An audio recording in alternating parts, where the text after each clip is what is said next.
So today we have a ton of interesting iPhone 13 leaks, right from a matte black option coming to the iPhone 13 Pro, alongside anti-fingerprint stainless steel sides, a redesigned camera bump, and some other tidbits that might intrigue you.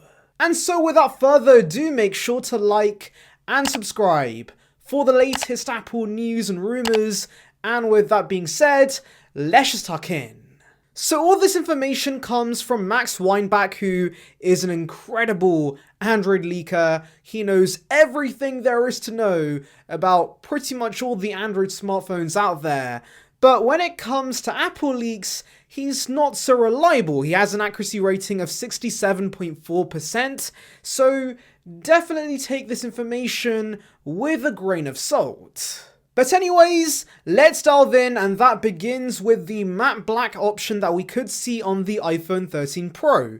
So Max says the color will be a redesigned version of the graphite hue we have right now, but will pretty much be borderline black. And so hopefully that means we will see something like the phantom black option on the Galaxy S21 Ultra on the iPhone 13 Pro.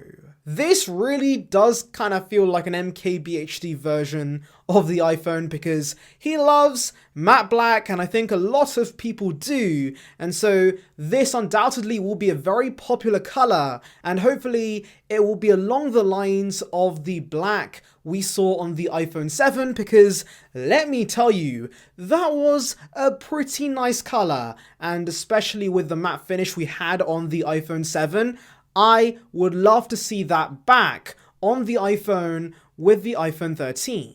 Max also says that we can expect a orange, bronze-like iPhone to launch pretty soon, though he does say that Apple's still very much experimenting with this color, and so it's not definite we see this on the iPhone 13 lineup.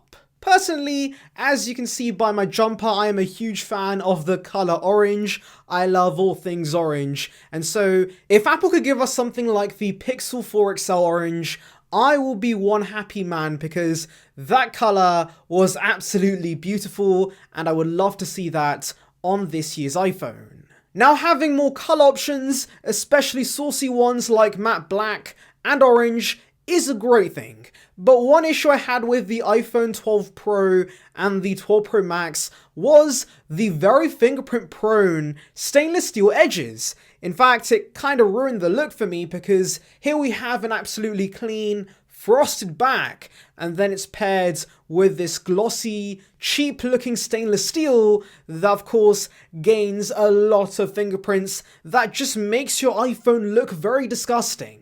In fact, that's partly why I went for the iPhone 12 over the 12 Pro, because I would much rather have matte edges over a matte back that I rarely see when using the phone. And so, I am very glad to hear that Max Weinbach says Apple is working to address this issue and might be adopting a new anti-smudge and fingerprint coating on the stainless steel of the iPhone 13 and 13 Pro Max. Now guys, I can't lie, this gets me tingling, and if this is true alongside 120Hz and the matte black option, I am undoubtedly going for the Pro, which will be a first for me because I always go for the regular iPhones, but that matte black is going to be absolutely fantastic. And so yes, I think I have to jump ship over to the Pro.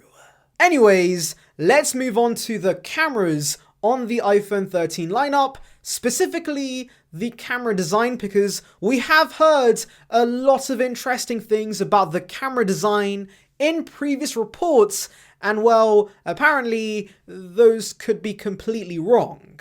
So as a recap, basically the iPhone 13 lineup was apparently going to have a camera module very similar to the iPad Pro. So essentially all the lenses are blacked out, there aren't any rings around the lenses themselves, and also should be flush with the actual camera bump, so there shouldn't be as much of a wobble when you put your iPhone on a desk.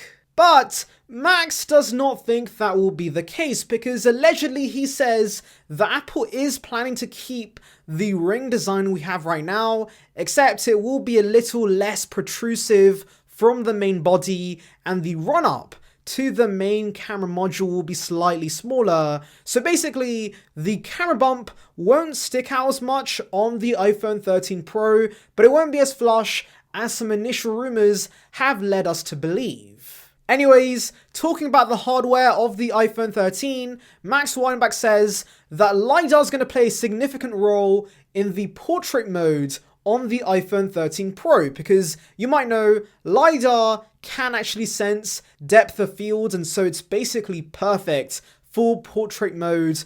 But for some weird reason, the iPhone 12 Pro does not use LiDAR for portrait mode. I believe LiDAR is only used for nighttime photography and of course faster autofocus. And so apparently with the iPhone 13 Pro, Apple's going to more heavily rely on LiDAR when using portrait mode, and specifically this could play into portrait video coming to the iPhone 13.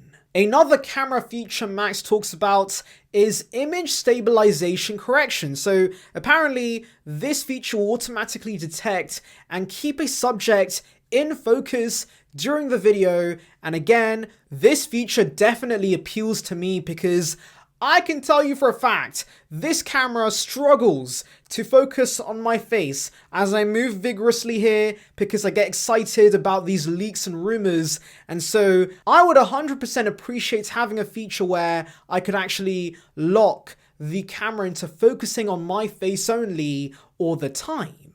Now that's pretty much it for the cameras. The next thing Max Weinbach mentions is whether the iPhone 13 mini is actually happening or not, because you might know the iPhone 12 mini isn't doing too well in terms of sales, and so some people have been worried that Apple might be thinking of killing the mini this year. And well, for those mini lovers, there is great news because Max Weinbach believes the iPhone 13 mini is happening, and honestly, this is not a surprise to me at all because, number one, Apple rarely kills off a size they just introduced. For example, the 5.8-inch iPhone with the iPhone 10 series to 11 Pro series was, of course, the worst selling iPhone in the lineup, but Apple didn't go ahead and just kill that size off the following year. They kept it around for the whole iPhone 10 cycle, and so I do expect